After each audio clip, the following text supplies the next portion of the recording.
Merhaba arkadaşlar, kanalıma hoş geldiniz. Bugün sizinle beraber aklınızdaki kişi bugün hayatında neler yaşıyor ve siz neler yaşayabilirsiniz bunlara bakacağız. İlahi güçten en net bilgileri alarak aktarabilmek için niyetimi alıyorum. Enerjiye dahil olmak için niyet almanız yeterli olacak. Hemen başlayalım. Öncelikle aklınızdaki kişi bugün hayatında neler yaşıyor? Hangi enerjiler aktif hayatında? Bunlara bakalım. Sıkışmış kartıyla başladık. Kendini bir çıkmazda hissediyor diyebiliriz aklınızdaki kişi için. İş hayatında bazı sorunlar olabilir. Bunlarla ilgilendiği, sabretmesi gereken bazı süreçlerden geçtiği bir durumun içerisinde olabilir. Bunun yanı sıra bir yer değişikliği yapma, bir göç, yer değişikliği, taşınma ile ilgili bazı fikirleri olabilir, aklında istekleri olabilir ancak burada çok net karar veremeyen bir enerji de geliyor ve bu durum onun aslında daha çok böyle sıkışmış hissetmesine sebep oluyor diyebiliriz. Yani bir yer değişikliği yapmak istiyor, bir yere taşınmak, işte bir ev değişikliği olabilir, belki şehir değişikliği olabilir. Bulunduğu alandan çıkmak, daha farklı bir alana geçme isteği içerisinde ama bu noktada onu korkutan bazı şeyler var. Dengeye gelmeye çalışıyor, doğru kararlar almaya çalışıyor aklınızdaki kişi. Bu yüzden de biraz zorlanıyor diyebiliriz. Bu kişi ciddi şekilde böyle kendini bir kısır döngü içerisinde hissediyor. Yani sürekli aynı şeyleri yaşadığını ve artık bu alandan çıkmak istediğini düşünen bir enerjide, söyleyen bir enerji de geliyor. Maddi konularda da çok sıkıntılı bir süreç yaşamış olabilir. Bazı şeyleri hep alttan almak zorunda kaldığı, maddi kayıplar yaşadığı bir süreçten geçmiş olabilir. Kendini ciddi şekilde kötü hissediyor ama buradaki o kötü hissetme aslında değişim isteğinin ona gelmesiyle beraber ya da değişime karşı koymasıyla alakalı da diyebiliriz, daha doğrusu böyle olur. Çünkü sistem ona diyor ki bak, aynı şeyleri yaşıyorsun ya da sıkıntılı bir süreçtesin. Hep aynı şeylerin içerisindeysen buradan çıkman gerekiyor ve buradan çıkış için de adım atman, harekete geçmen gerekiyor. Böyle bir durumun içerisinde ve bunu nasıl yapacağını bilemeyen ya da bunu yapmakla ilgili çok da cesareti olmayan biri olduğu için kendini sıkışmış, kötü hisseden bir enerjide geliyor aklınızdaki kişi. Biraz sıkıntılı bir sürecin içerisinde. Bu hafta genel olarak kartlarda bu enerji vardı aklınızdaki kişide. Şimdi ayrıntılı olarak bakarsak eğer hayatında neler yaşıyor, en aktif duygular ne olacak bugün dediğimizde kılıç onlusu geldi. Vazgeçmekle beraber. Şimdi kılıç onlusu artık bundan daha öte bir sıkıntı yoktur demek. Yani artık daha fazla zarar göremem, daha fazla bana yara açamazlar dediği, yani bunun ötesi yok denilen durumdur. Her seride işte kılıç, değnek, kupa hiç fark etmiyor. Bitişler, onlar, on sayıları, bitişler hep bize yeni başlangıçlara adım atmanın habercisidir. Yeni başlangıçların habercisidir. Bu tabii ki kupa onlusuyla güzel bir başlangıç, güzel bir bitiştir. Yeni güzel şeylerin kapısının açılmasıdır. İşte orada bir tamamlanmak vardır. Güzel, huzurlu, güvenilir bir aile içerisinde olmak vardır. Orada güzeldir. Kılıç onlusunda da şöyledir. Kılıç onlusunda da artık yaşayabileceğim en kötü şeyleri yaşadım.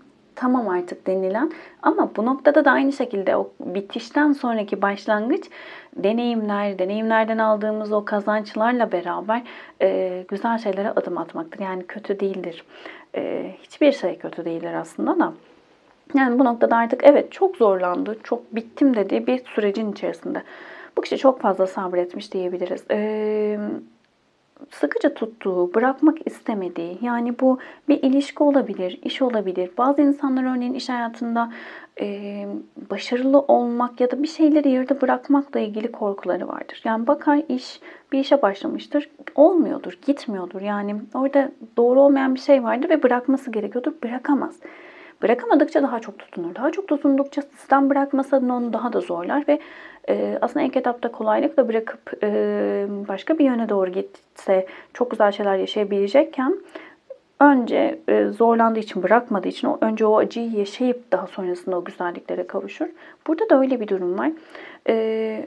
Bitmesi gereken şeylerle ilgili çok fazla sabrettiği, olmayacak şeyleri oldurmaya çalıştığı bir süreçten geçmiş diyebilirim ve bugün enerjisi bunun acısını yaşıyor. Yani artık sistem onu öyle bir zorlamış ki tamam, vazgeçmek zorundayım. Yani vazgeçmek değil ondaki, mecburiyete dönmüş. Yani yapmak zorunda kaldığı bir sürecin içerisinde diyebiliriz. Ciddi bir huzursuzluk ve acı içerisinde olduğunu söyleyebilirim. Şimdi bunun sebebi ne dediğimizde, baktığımızda para üçlüsü, tılsım üçlüsü, baskı ve içe dönüş. Şimdi para üçlüsü, tılsım üçlüsü bize terfiden bahseder. İşte görücüye çıkmaktan, işlerin bir üst seviyeye çıkmasından bahseder genel manada. Şimdi bu noktada iş hayatıyla ilgili bir terfi bekliyorsa yakın geçmişte bazı konularda bu terfiyle ilgili, istediği bu şeyle ilgili ya da bu illa işte terfi gibi düşünmeyin. İşte kendi işidir ama işini büyütmektir vesaire. Kendi durumunuza göre alın lütfen. Bu büyümeyle ilgili ciddi bir baskı hissettiği, daralma hissettiği, manipüle edildiği bir sürecin içerisinden geçmiş olabilir. Bazı zorluklarla karşılaşmış olabilir. Aslında buradaki zorluklar daha çok onun kendi içsel dünyasındaki yarattığı, her şeyde olduğu gibi bizlerin yaptığı, kendi iç dünyasındaki bazı şeyleri görmesi adına yaşadığı bazı durumlardan geçmiş diyebiliriz. Kendini manipüle eden, belki mesela terfi istiyor ama kendini iyiye layık görmüyor. Daha iyi olabileceğini düşünmüyor. Ya da terfi istiyorum derken o terfi için uygun bir insan olmadığını, yetersiz bir olduğunu düşünüyor diyelim ki altta, bilinçaltında. Bunları anlaması adına yaşadığı bir süreç diyebiliriz. Bu durumun hayatına neler getirebilir yakın gelecekte? Araba kartı, masumiyet ve hicap kartı. Şöyle biraz kendinden utandığı diyelim ya da onaylamadığı bazı durumların içerisinde kendini bulacak. En çok da şöyle hissettirdi. Sanki burada birçok şeyi düzeltebilecekken biraz önce de bahsettiğimiz gibi o bilinçaltındaki durumlardan kaynaklı bunları yaşadığını söylüyoruz ya. Ya bu kadar basitmiş aslında, ben neden bunu fark edemedim dediği bir sürecin içerisine geçecek. Bu zamana kadar kendini çok suçlamış olabilir ama burada bulduğu sebep her neyse bilinçaltında, her ne olacaksa bu kişiye göre değişir. Bazısı değersizlik hisseder. Değersizlik kodlanmıştır. Bazı işte anneden kaynaklı bir şeydir, babadan kaynaklıdır. İşte ondan bundan fark etmiyor. Yani bu kişilere göre değişebilir ya da bazıları için işte komşusunun birinin ona söylediği bir cümleden etkilenmiştir falan. Bilinçaltı öyle bir şey ki aslında burada örnekler veriyoruz ama genel örnekler bunlar. Çünkü her insan özel ve yaşadığı şeydeki o anlam çıkarma durumu, o kodlama durumu farklılık gösterebiliyor. Örneğin iş hayatında bir kişinin başarısız olması, babasının onun sürekli başarısız olduğunu söylemesinden kaynaklıyken diğer taraftan da mesela anneye bağlılık geliştirmiş bir çocuk, anneye kendini kabul ettirmek isteyen bir çocuğun annenin alanından çıkmak istememesi olabiliyor mesela örnek olarak. Yani birçok değişik şey olabilir. Burada ama bulduğu şey onu dedirtecek, yani diyecek ki o kendine ya benle alakalı değildi ya, hani onlar bana bunu dayattı, işte annem babam şuyum buyum bana bunu dayattı ve ben bunun doğru olduğunu çocuktum, bunu kabul ettim dediği bir sürecin içerisinde olacak. Ama kendine de şu açıdan kızacak, bunu daha önce fark etmeliyim dediği bir süreç olacak. Araba kartı ile beraber araba kartı artık kendi hayatının direksiyonuna geçmekten bahseder. Araba kartının artık bilinçaltındaki karanlık ve aydınlık tarafları görmekten bahseder ve bunları yönetebilme gücünden bahseder bize. Çok güzel geldi ve burada ciddi bir bilinçlenme süreci içerisine girecek diyebiliriz aklınızdaki kişi. Şu anki durum, yani şu anki enerjileri sizde nasıl yansıyor? Değnek yedilisi geldi zaten. Değnek üçlüsüyle beraber. Şöyle, şimdi değnek yedilisi bize üçüncü kişilerin çıkardığı sorunlarla mücadele etmekten, eleştirilmekten, eleştiriyle karşı karşıya kalmaktan bahseder. Daha çok şöyle söyleyebilirim. Şimdi bu kişinin özellikle maddiyatla ya da aileyle ilgili sorunları varsa eğer, sizin hayal ettiğiniz hayatı yaşamakla ilgili önünüzdeki çok büyük bir engel olarak geliyor. Umarım burayı anlatabildim. Yani siz diyorsunuz ki ya ben onunla güzel şeyler yaşayabilirim. Ona emek de verdim. Onunla güzel şeyler yaşayabileceğimizi de biliyorum ama başkalarının çıkardığı sorunlarla mücadele etmekten yol alamıyoruz dediğiniz bir durumun içerisinde olabilirsiniz. Kupa dokuzlusu ile beraber, kupa dokuzlusu yakın geçmişte birazcık böyle kendinize çektiğiniz bir süreç olmuş olabilir ya. Nasıl? Yani onun karşısında, yani onun hayatında yaşadığı bu şeylerle ilgili işte manipüle edilmesi, sıkıntılı psikolojik, işte ruhsal durumunun bozulmuş olması sizin kendinizi geri çekmenizde sebep olmuş olabilir. geri çekmek zorunda kalmış olabilirsiniz. Yani tamam onu istiyorum ama şu an durmam gerekiyorsa duruyorum dediğiniz bir durum içerisinde kalmış olabilirsiniz. Durgunluk var ama istekler de var, hayal de var diyebilirim. Yani onunla olma isteği var. Bu durum sizin hayatınızda yakın gelecekte neler getirecek dediğimizde Aziz kartı geldi. Buraya bir kart daha alalım. Kılıç yedilisi geldi. Şöyle, Aziz kartı bize daha çok böyle babadan bahseder, evli olan bir eşten bahseder daha doğrusu. Ve toplumsal durumlardan bahseder, toplumsal normlardan bahseder, kabul edilmiş durumlardan bahseder. Şimdi kılıç yedilisiyle beraber yakın gelecekte açık açık konuşmakla ilgili bir durumun içerisinde olabilirsiniz. Yani açık açık konuşmak istenilmeyeceği bir durum içerisinde kalabilirsiniz.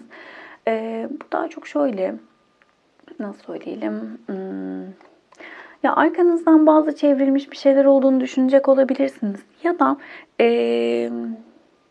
karşınızdaki kişiden çok açık olmasını bekleyecek olabilirsiniz ama bu şekilde karşılık alamayacağınız bir durum olabilir. Çünkü burada kişi zaten daha kendiyle yüzleşmesini zor gerçekleştirecek.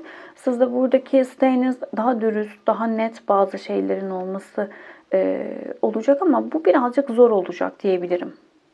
Anlatabildim mi bilmiyorum burayı ama.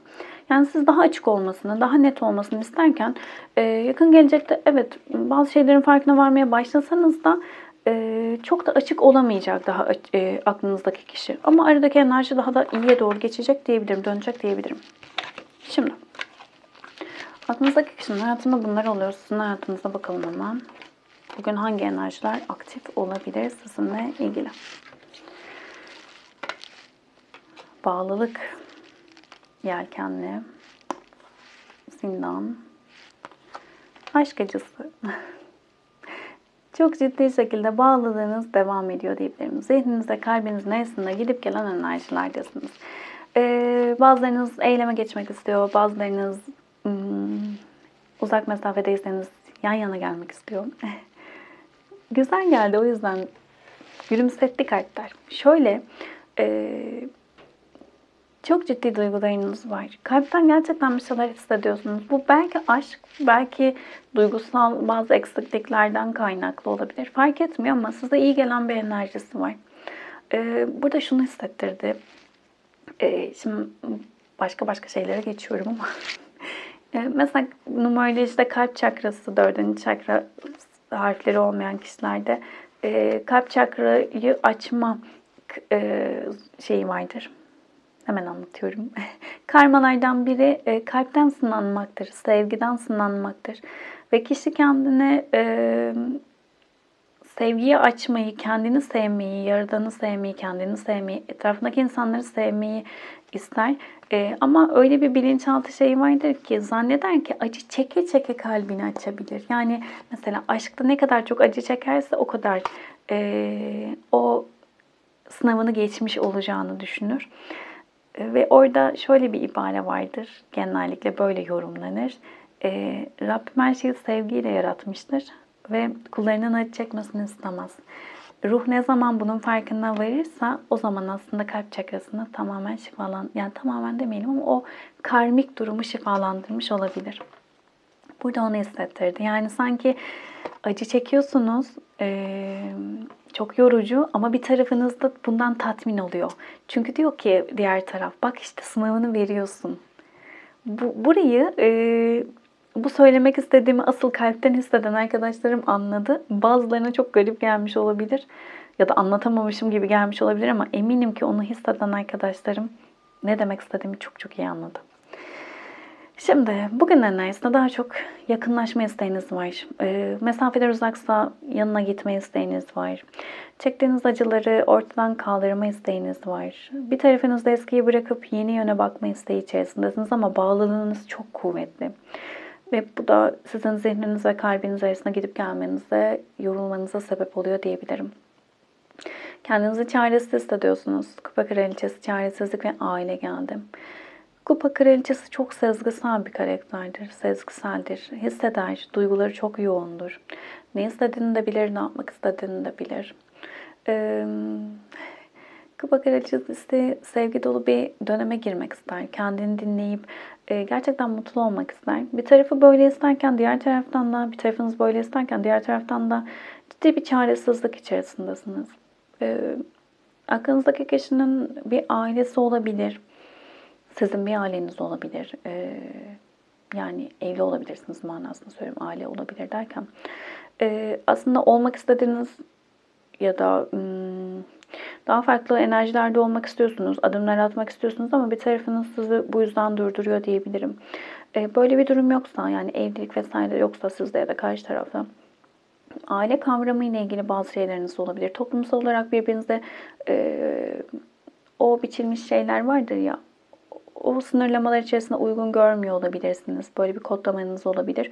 Ciddi bir çaresizlik içerisindesiniz. Bir tarafınız ciddi bir olsun tarafı ağırken diğer tarafta bu söyleyeceğimi hemen iptal ederek söylüyorum. İmkansız dediniz ki hiçbir şey imkansız değildir.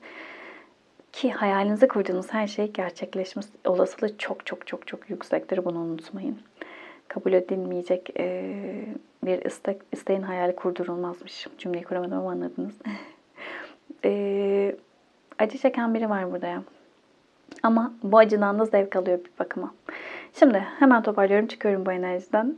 Neden böylesiniz dediğimde değnek altılısı adalet ve yalnızlık. Şimdi değnek altılısı zafer kazanmaktan bahseder. İsteklerini elde etmekten bahseder bize. Adalet ve yalnızlıkla beraber. İçsel olarak yalnızlık korkunuz olabilir. Ya burada şey hissetti. Bu geçmiş yaşamlardan kaynaklı da olabilir. Hissiyatınız ya da geçmişinizde yaptığınız ya da yaşadığınız bazı durumlardan dolayı kendinizi cezalandırdığınızı düşünüyor olabilirsiniz. Ya da bazen kişiler kendi duygularını, yani daha doğrusu atalarının ya da etrafındaki insanların duygularını kendi duyguları sanarlar. Mesela annesi mutsuz olan, mutsuz evliliği ya da mutsuz hayatı olan bir kişi annesiyle böyle bir bağ kurduysa bilinçaltında, annesi mutsuz bir hayat yaşadığı için kendisinin de mutsuz olmak zorunda olduğunu hisseder. Ve mutlu olduğu anlarda vicdan azabı çeker. Ya birçok konuya giriyorum burada. Ama duyulması gereken şeyler olduğu için akıyor, öyle söyleyeyim. Gitmesi gereken kişilere mesajlar gidiyor bence. Bu noktada bunu yenmeniz gerekiyor. Yani bir tarafınız çektiğiniz acıların doğru olduğunu, yani bunları yaşamak zorunda olduğunuzda, elimi öyle bir sıkmışım ki bunları yaşamak zorunda olduğunuzu hissettiriyor size ve bir tarafınız bundan mutluluk duyuyor, öyle söyleyeyim. Burada şunu söyleyebilirim.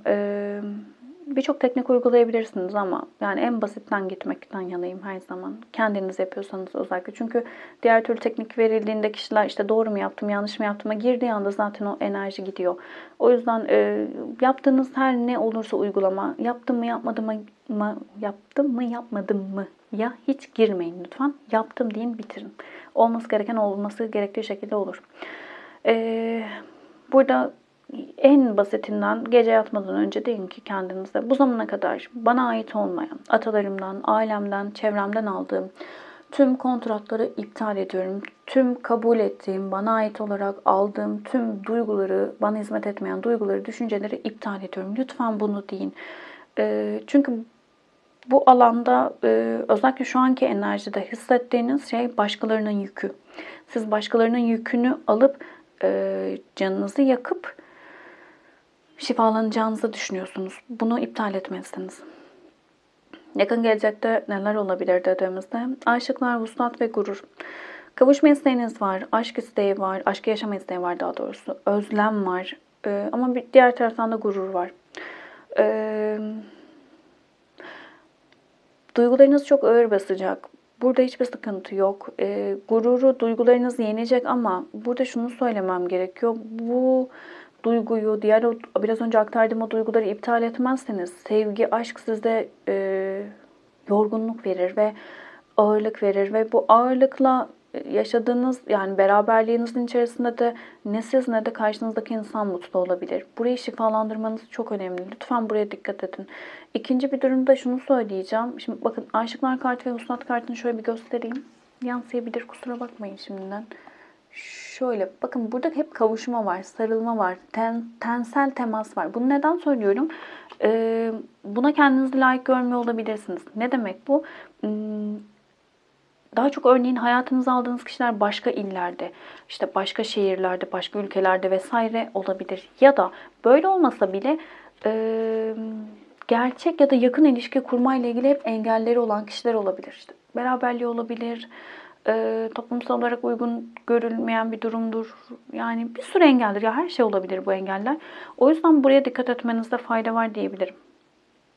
Diğer açılımlara göre daha farklı bir açılım oldu ama bu açılıma denk gelen arkadaşım özellikle senin olmayan duyguları, hatta şöyle söyleyeyim, senin olmayan hayatı yaşıyor olabilirsin. Burayı şifalandır. Bazen sadece niyet bile yeterli olur, buna emin ol.